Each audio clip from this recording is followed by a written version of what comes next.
नमस्कार मित्रों, मैं सुनील सिंह चौहान आपके अपने चैनल सूर्यवंशम ज्ञान सागर में आपका स्वागत करता हूं, अभिनंदन करता हूं। आइए देखते हैं।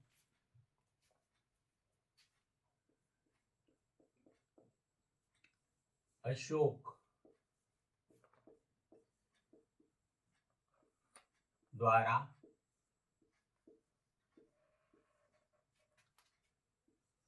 स्थापित सबसे सुरक्षित स्तंभ, सबसे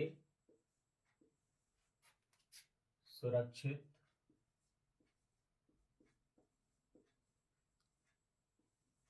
स्तंभ स्तंभ तो ये था मित्रों लौरिया नंदनगढ़।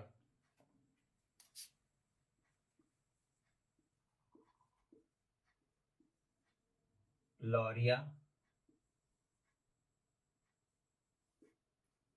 नंदनगढ़। तो अशोक द्वारा स्थापित सबसे सुरक्षित स्तंभ है मित्रों लौरिया नंदनगढ़ का अभिलेख। लौरिया नंदनगढ़ का अभिलेख।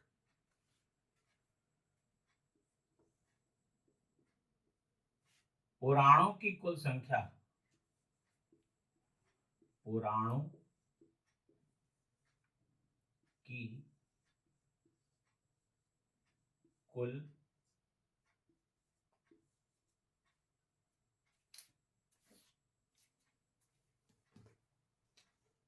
संख्या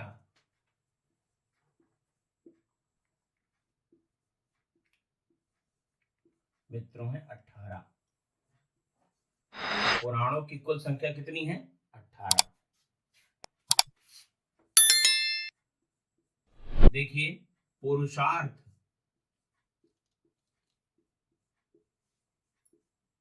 पुरुषार्थों की संख्या,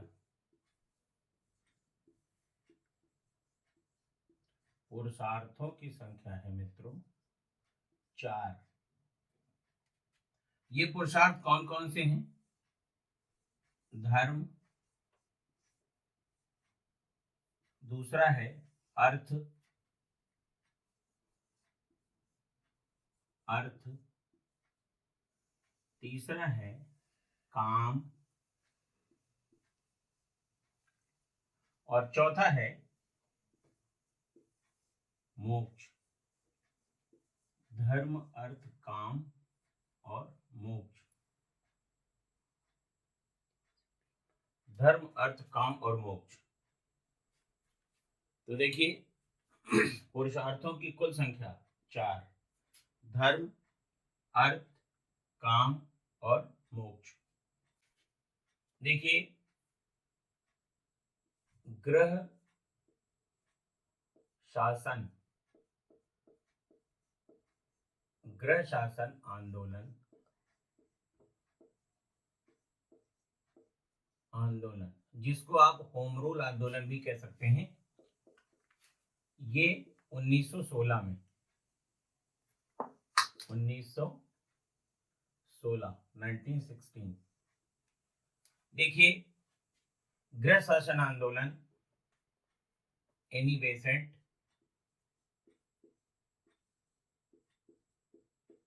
एनी बेसेंट और बाल गंगाधर तिलक, बाल गंगाधर तिलक। तिलक ने जो शुरू किया था वो अप्रैल 1916 में शुरू किया था, अप्रैल 1916। और एनी बेसेंट का जो था वो आपका सितंबर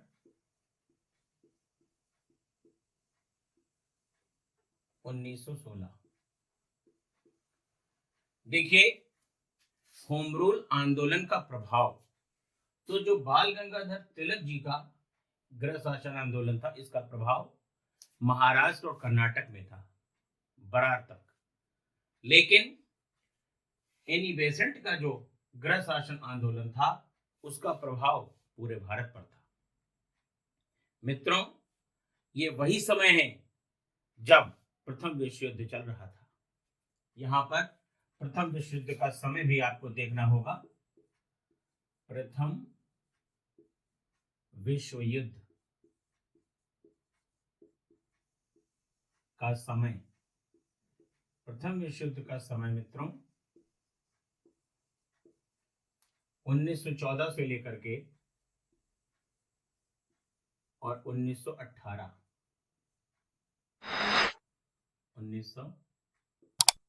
तक रहा।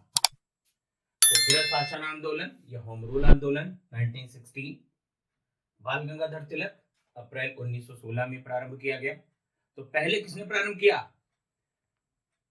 आपके बाल गंगाधर तिलक ने, और सितंबर 1916 में एनी बेसेंट ने। देखिए मित्रों, उस समय आज की तरह यूट्यूब तो था नहीं, आपको मालूम ही है। तो प्रचार का जो माध्यम था वो थे पत्र पत्रिकाएं। तो बाल गंगाधर तिलक ने इसका प्रचार किससे किया? केसरी से। केसरी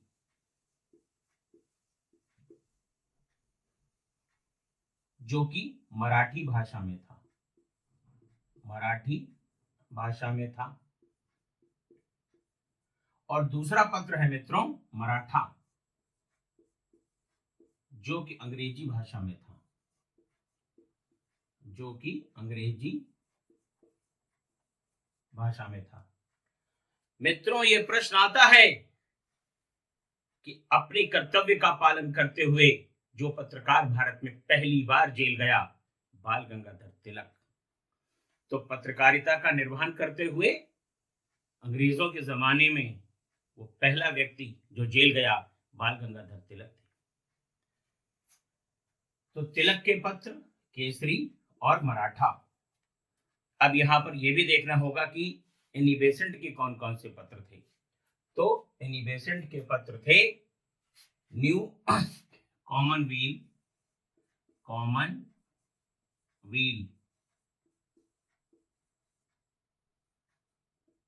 और न्यू इंडिया।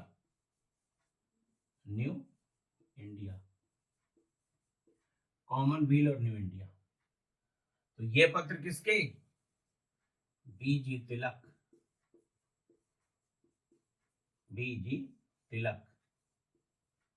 और ये पत्र किसके हैं? एनी बेसेंट के। एनी बेसेंट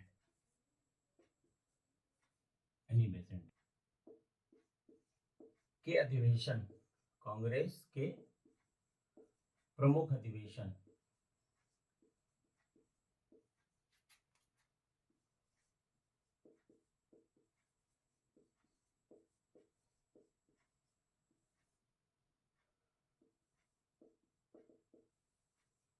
देखिए मित्रों, ज्ञान देना और शिक्षा देना दोनों अलग अलग चीजें हैं, लेकिन यहां पर बिल्कुल बाल की लकीर के बराबर, बाल जैसी एक लकीर है ज्ञान और शिक्षा में। अगर आप शिक्षा को व्यापार बनाएंगे तो आप ज्ञान नहीं दे पाएंगे। मैं बहुत गूढ़ बात आपको बता रहा हूं कि शिक्षा का जो व्यापारीकरण हो चुका है, जो कॉमर्शलाइजेशन हो चुका है, और शिक्षा को बेचने का जो व्यापार चल रहा है, इससे मित्रों आपको बचना है। आप समझदार हैं, मैं कुछ नहीं कहूंगा। आगे ध्यान दीजिए। कांग्रेस के गठन के समय,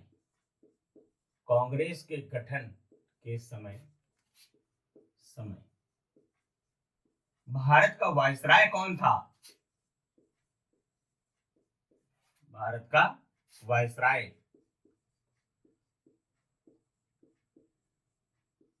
ये थे लॉर्ड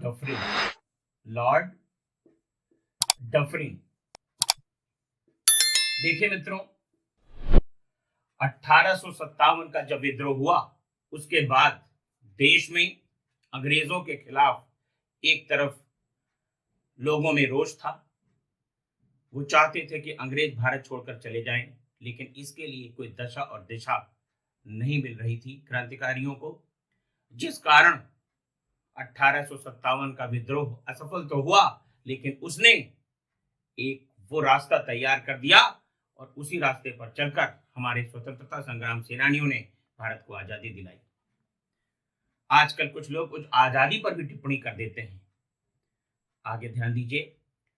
अब वर्ष 1885, लॉर्ड डफरिन भारत के वायसराय थे और देश में राष्ट्रीय एक जनमानस अंग्रेजों के खिलाफ आक्रोश में था।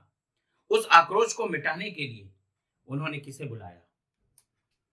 Elon Octavian Hume. ये वो नाम है जो 1857 की क्रांति के समय इटावा के कलेक्टर हुआ करते थे।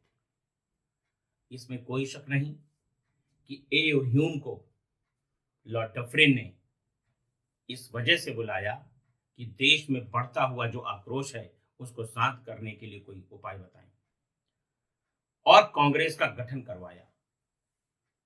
लेकिन 3 वर्ष के अंदर ही लॉर्ड डफरिन को यह समझ में आ गया कि जिस उद्देश्य के लिए उन्होंने कांग्रेस का गठन किया था उसमें वो सफल नहीं हो पाए। अब यहां पे कांग्रेस के कुछ प्रमुख अधिवेशनों के बारे में हम देखेंगे। देखिए, कांग्रेस के गठन के समय भारत के वायसराय लॉर्ड डफरिन 28 दिसंबर, ये वो तारीख है 28 दिसंबर 1885, जब गोकुलदास तेजपाल संस्कृत विद्यालय, गोकुलदास तेजपाल संस्कृत विद्यालय में प्रथम अधिवेशन का आयोजन हुआ। प्रथम अधिवेशन का आयोजन हुआ। प्रथम अधिवेशन का आयोजन किया गया और ये था बंबई में। कहां पर हुआ? बंबई। और इस अधिवेशन के जो अध्यक्ष थे वो थे व्योमेश चंद्र बैनर्जी, WC बैनर्जी, व्योमेश चंद्र बैनर्जी, व्योमेश चंद्र बैनर्जी। और मित्रों, आपको यह जानकर हैरानी होगी कि उस प्रथम कांग्रेस के अधिवेशन में 3 अंकों का अंक भी कांग्रेस का वो अधिवेशन नहीं छू पाया था और मात्र 72 व्यक्ति थे। प्रथम अधिवेशन में सदस्यों की संख्या थी 72, 72 सदस्यों की संख्या 72 थी। ये कई बार परीक्षा में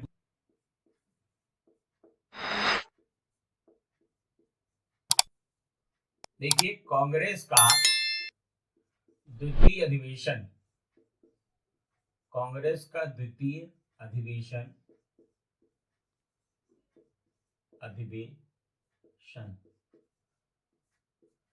ये हुआ मित्रों 1886। और कहां पर हुआ? कोलकाता में।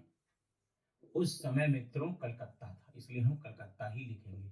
आप अगर कोलकाता लिखना है तो आप लिख लें। और इस अधिवेशन के जो अध्यक्ष थे, वो थे दादा भाई नौरोजी, दादा भाई नौरोजी, दादा भाई नौरोजी। देखिए, दादा भाई नौरोजी का उपनाम क्या था? लोग उन्हें क्या बुलाते थे? तो grand old man of India, grand old man of India, grand old man of India.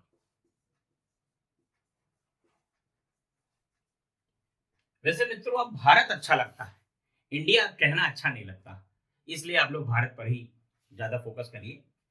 तो दादा भाई नौरोजी को क्या कहा गया है? Grand old man of India. Congress का तीसरा अधिवेशन, कांग्रेस का तीसरा अधिवेशन, तीसरा अधिवेशन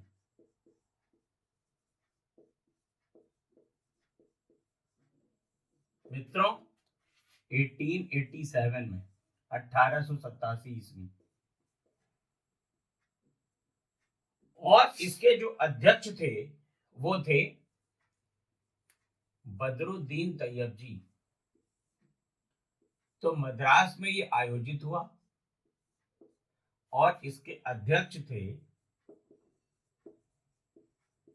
बदरुद्दीन तैयब जी, बदरुद्दीन तैयब जी, बदरुद्दीन तैयब जी। देखिए ये प्रश्न पीसीएस में कई बार पूछा गया कि कांग्रेस के पहले मुस्लिम अध्यक्ष, तो बदरुद्दीन तैयब जी। यहां पर आप इसे नोट भी कर लीजिए। कांग्रेस के पहले मुस्लिम अध्यक्ष, कांग्रेस के पहले मुस्लिम अध्यक्ष। तो मित्रों कांग्रेस के पहले मुस्लिम अध्यक्ष कौन थे? बदरुद्दीन तैयब जी। कांग्रेस का पहला अधिवेशन अध्यक्ष व्योमेश चंद्र बैनर्जी, एक बंगाली थे। कांग्रेस का दूसरा अधिवेशन 1886 कोलकाता, दादा भाई नौरोजी, एक पारसी थे।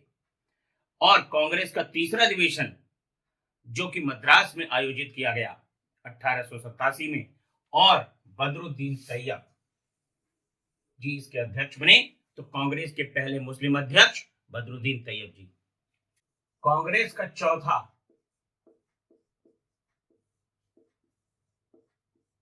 अधिवेशन,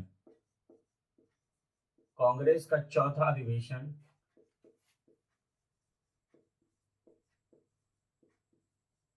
कांग्रेस का चौथा अधिवेशन ये आपका हुआ 1888।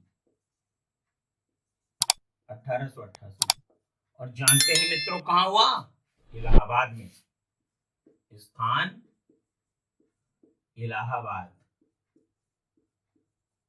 इलाहाबाद जिसे आज आप प्रयागराज के नाम से जानते हैं, प्रयागराज के नाम से जानते हैं। और इसके अध्यक्ष थे George Yule,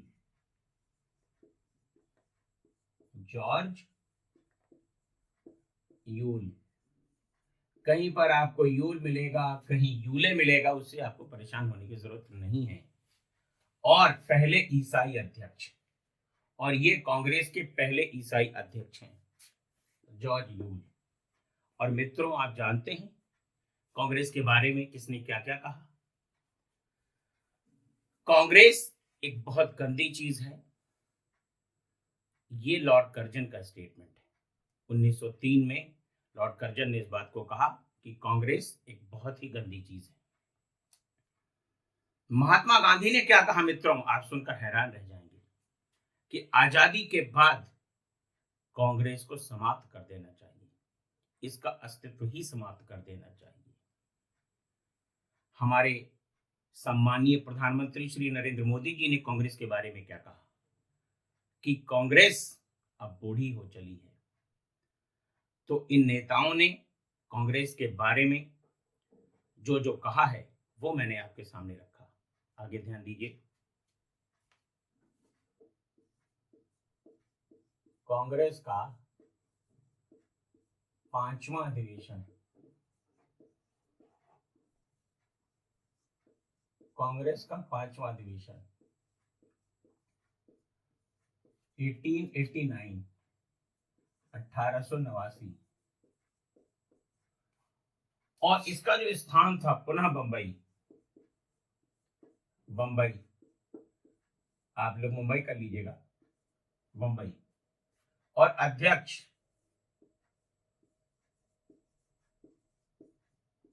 William Wedderburn, William Wedderburn, तो कांग्रेस का पांचवा अधिवेशन 1889, 1889, स्थान बंबई, और अध्यक्ष थे विलियम वेडरबर्न। यहां पर अब हम आपको कुछ विशेष चीज बताने वाले हैं। कांग्रेस की पहली महिला अध्यक्ष, कांग्रेस की पहली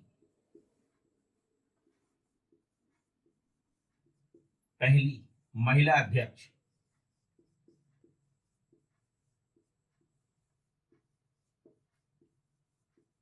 कांग्रेस की पहली महिला अध्यक्ष एनी बेसेंट, एनी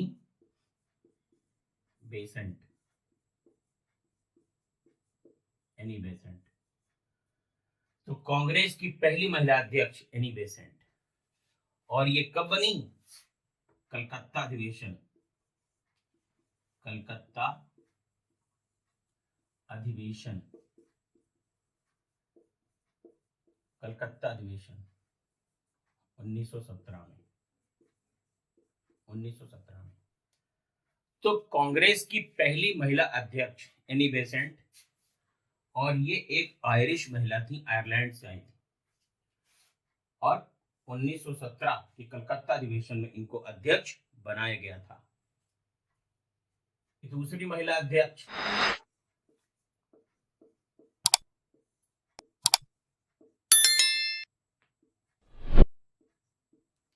कांग्रेस की दूसरी महिला अध्यक्ष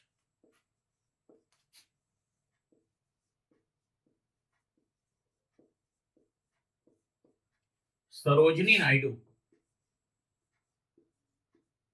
सरोजनी नायडू कानपुर में बनाई गई थी। कानपुर में अधिवेशन हुआ, और कब बनाई गई? 1925 में, 1925 ईस्वी में। तो कांग्रेस की दूसरी अध्यक्ष और पहली भारतीय महिला अध्यक्ष सरोजनी नायडू, क्योंकि पहली अध्यक्ष जो थी एनी बेसेंट, वो आयरिश महिला थी, लेकिन सरोजनी नायडू भारतीय थी। तो प्रश्न को एक बार फिर से ध्यान दीजिए। कांग्रेस की पहली महिला अध्यक्ष एनी बेसेंट, कांग्रेस की दूसरी महिला अध्यक्ष सरोजनी नायडू, और कांग्रेस की पहली भारतीय महिला अध्यक्ष श्रीमती सरोजनी नायडू। अब देखिए, हम लोग टॉपिक चेंज कर लेते हैं मित्रों। जार्विक 7, जानते हैं मित्रों ये जार्विक 7 क्या है? ये हृदय है, लेकिन कैसा, ये बाहर कैसे घूम रहा है? ये एक कृत्रिम हृदय है। जार्विक 7 क्या है? तो एक कृत्रिम हृदय। बहुत ही महत्वपूर्ण प्रश्न आपके लिए। तो जार्विक 7 कृत्रिम हृदय।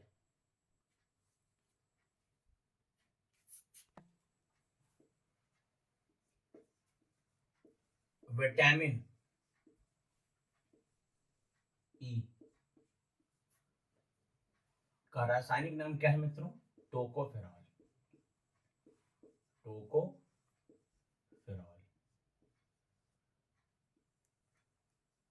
देखिए, विटामिन ई का रासायनिक नाम है टोकोफेरॉल, और इसकी कमी से पुरुषों में नपुंसकता आती है, पुरुषों में नपुंसकता, और स्त्रियों में बांझपन।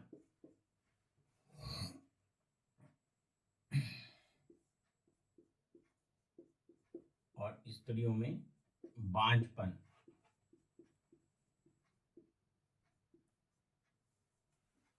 तो विटामिन ई टोकोफेरॉल, इसकी कमी से पुरुषों में नपुंसकता और स्त्रियों में बांझपन होता है। अब देखिए,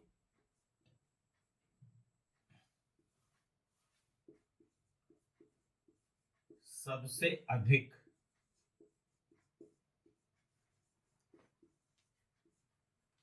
सोयाबीन का उत्पादन, सबसे अधिक सोयाबीन का उत्पादन ये होता है मित्रों मध्य प्रदेश में। मध्य प्रदेश,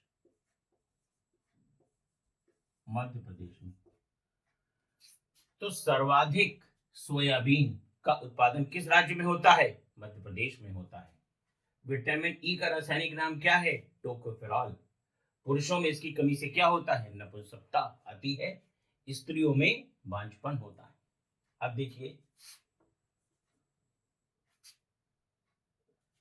सर्वाधिक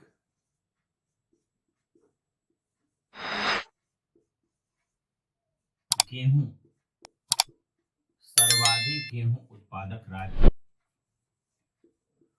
सर्वाधिक गेहूं उत्पादक राज्य यह है मित्रों उत्तर प्रदेश। तो सर्वाधिक गेहूं उत्पादक राज्य यानी प्रोडक्शन में अपना उत्तर प्रदेश, जिसको योगी जी ने बनाया है उत्तम प्रदेश। सर्वाधिक गेहूं की उत्पादकता यानी कि प्रोडक्टिविटी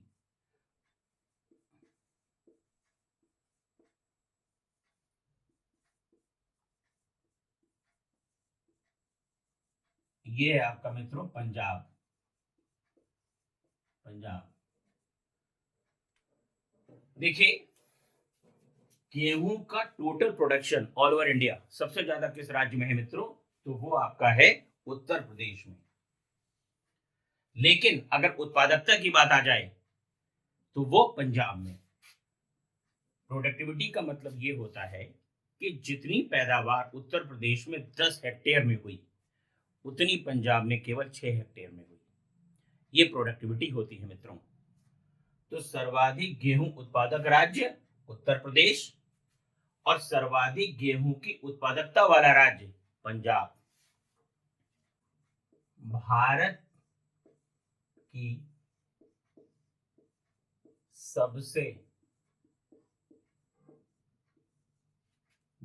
की सबसे अधिक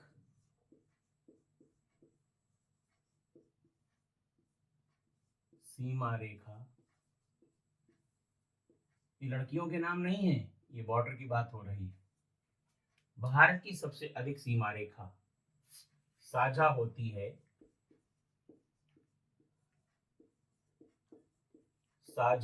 है बांग्लादेश के साथ। बांग्लादेश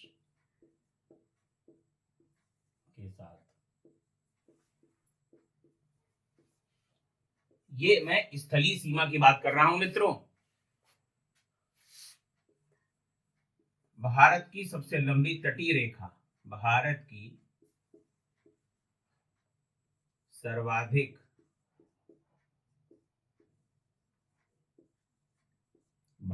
सर्वाधिक लंबी तटीय रेखा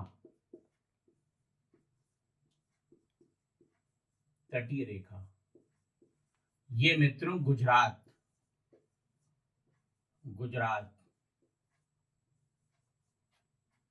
तो भारत की सर्वाधिक लंबी तटीय रेखा वाला राज्य गुजरात जो समुद्र को टच कर रही है। और भारत की सबसे अधिक सीमा रेखा साझा होती है किसके साथ? बांग्लादेश के साथ। देखिए इस प्रश्न को कई तरीके से पूछा जाता है कि भारत की सर्वाधिक लंबी रेखा किसके साथ है? बांग्लादेश के साथ है। सर्वाधिक लंबी तटीय रेखा किसके साथ है? गुजरात के साथ। मित्रों वही गुजरात जिसको मोदी जी ने देखने लायक बना दिया है। गुजरात की सड़कें, गुजरात का विकास, गुजरात का व्यापार, और आज उन्हीं गुजरात के मुख्यमंत्री ने देश को विश्व पटल पर कितना मजबूत बनाया। G20 का सम्मेलन भारत में हुआ। और मैं धन्यवाद देना चाहता हूं प्रधानमंत्री जी को कि अगर आप न होते तो हिंदुस्तान की दशा क्या होती। करजन तो पहले ही कह गए थे कि कांग्रेस बहुत ही गंदी चीज है। बस मित्रों आज के लिए इतना ही।